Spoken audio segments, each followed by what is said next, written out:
नमस्कार, स्वागत है आपका समाचार टाइम 24 में। मैं हूं पूजा चौरसिया आपके साथ और आप देख रहे हैं हमारा प्रोग्राम। कानपुर में हुआ ट्रेन हादसा। उत्तर प्रदेश में कानपुर के पास बुधवार सुबह सियालदह अजमेर एक्सप्रेस के 15 डिब्बे पटरी से उतर गए। 44 लोग घायल हैं और 12 लोगों को गंभीर चोटें आई हैं। यह हादसा कानपुर देहात में रूरा स्टेशन के पास एक रेलवे ब्रिज पार करते वक्त हुआ। ट्रेन के डिब्बे सूखी नहर में गिर गए। उसके बाद राहत बचाव अभियान शुरू किया गया। 35 से 36 लोगों को अस्पतालों में भर्ती कराया गया। रेलवे और एनडीआरएफ की टीमें घटनास्थल पर मौजूद थी।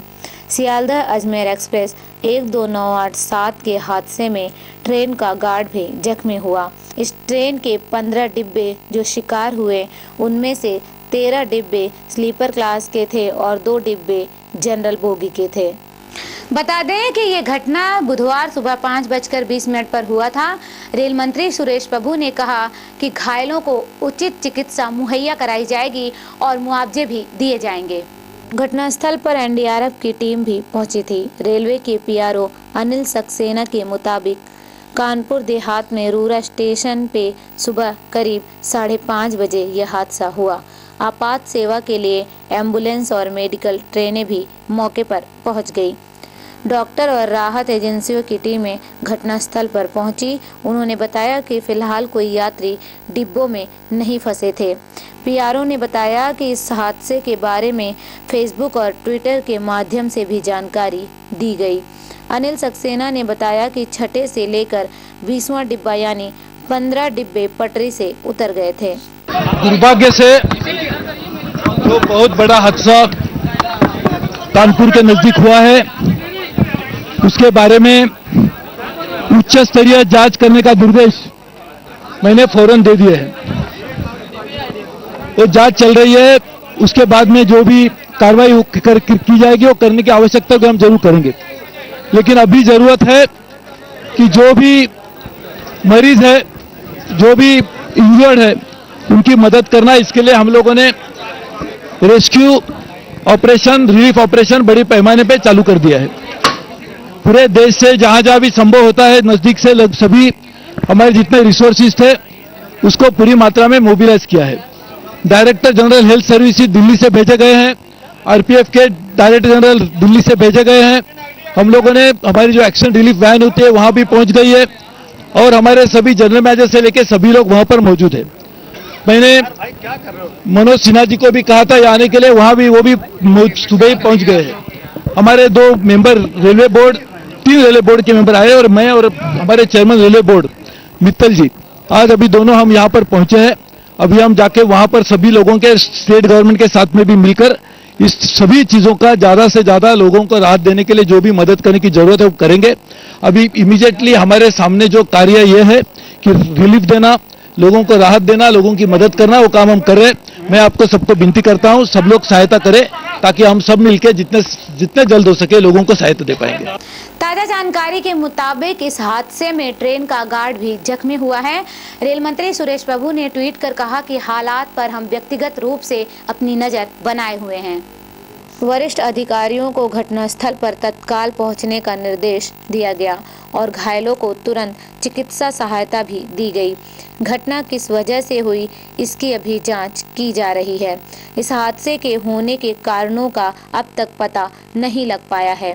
घायलों की संख्या बढ़ने की आशंका जताई गई। कानपुर देहात के डीएम कुमार रविकांत सिंह ने बताया कि सभी घायलों को इलाज के लिए भेजा गया। रेलवे की ओर से एक बड़ा बयान आया है कि यह हादसा ज़्यादा बड़ा नहीं था, लेकिन 2 लोगों की मौत ने अपने आप में एक बड़ा सवाल खड़ा कर दिया है। अभी पिछले महीने ही कानपुर के पास ही एक और ट्रेन हादसे का शिकार हो गई थी, जिसमें करीब 142 लोगों की मौत हो गई थी और 300 लोग घायल हो गए थे। उत्तर प्रदेश के कानपुर के पास बुधवार सुबह सियालदह अजमेर एक्सप्रेस पटरी से उतर गई। बताया गया कि इस ट्रेन के करीब 15 डिब्बे पटरी से उतर गए, जिससे ये हादसा हुआ। हैरान करने वाली बात यह है कि अभी बीते नवंबर को कानपुर के पास ही पुखरैया में हुए एक बड़े रेल हादसे में करीब 142 लोगों की मौत हो गई थी, जब इंदौर पटना इंटरसिटी ट्रेन के 14 डिब्बे पटरी से उतर गए थे। हादसे के बाद कुछ डिब्बे पूरी तरह मलबे में तब्दील हो गए थे, लेकिन तमाम हादसों के बाद भी भारतीय रेल अपने मुसाफिरों की सुरक्षा को लेकर कितनी गंभीर है, यह कानपुर के पास फिर से रेल हादसे से साफ हो गया है।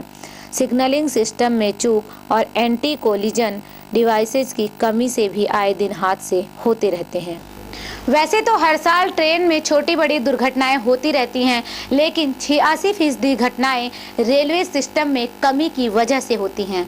इस बात से इनकार भी नहीं किया जा सकता कि अमेरिका और चीन के बाद दुनिया में तीसरा सबसे बड़ा रेल सिस्टम होने के बावजूद भारतीय रेल अब भी ब्रिटिश काल के इंफ्रास्ट्रक्चर पर चल रही है। जिस हिसाब से पटरियों पर रेलवे ट्रैफिक का दबाव बढ़ रहा है, उसके हिसाब से इंफ्रास्ट्रक्चर अपग्रेड नहीं हो पा रहा है। वर्ष 1998 में बने जस्टिस HR खन्ना कमेटी ने सेफ्टी को लेकर तमाम सिफारिशें की थी। ये सिफारिशें रेलवे ने मान तो ली, लेकिन अभी कागजों पर ही ये दिखाई देती हैं। ज़मीनी तौर पर इन्हें लागू किया जाना अभी बाकी है।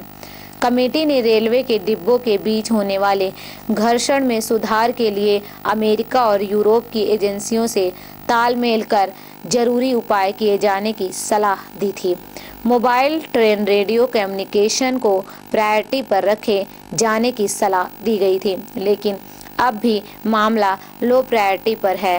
रेलवे क्रॉसिंग पर सिग्नल की व्यवस्था में सुधार किए जाने की जरूरत है, लेकिन कोई कार्रवाई नहीं की गई। खासकर देश के 23,000 मानव रहित रेलवे क्रॉसिंग पर सबसे जरूरी सिफारिश यह की गई थी कि रेल हादसों के बाद होने वाली जांच की रिपोर्ट सार्वजनिक की जाए, ताकि मुसाफिरों के भीतर भरोसा जगाया जा सके, लेकिन इस सिफारिश को भी अभी तक माना नहीं गया है।